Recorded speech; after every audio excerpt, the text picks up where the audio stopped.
আজকে আমাদের একটা স্পেশাল ভেহিকেল চলছিল।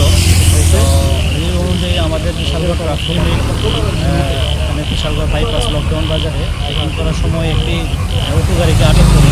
তো তার সন্দেহজনক হয়, তার প্রতিবেদী থেকে তাকে যখন জিজ্ঞাসাবাদ করা হয় তখন সে দিতে পারছিল না। সেগুলো থেকে এসে তখন সন্দেহ হয় তার গাড়ি থেকে যখন সার্চ করে তার গাড়ি থেকে অনেকগুলো ইয়াবা ট্যাবলেট এবং ব্রাউন সুগার পাওয়া যায়।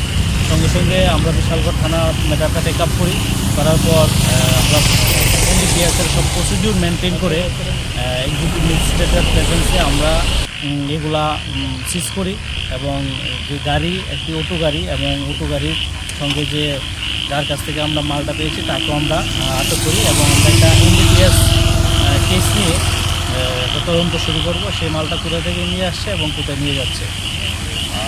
পাশাপাশি আমাদের অথরিটির নির্দেশ মতে যে আজকে স্পেশাল এটারে আজকে একটা রেজাল্ট।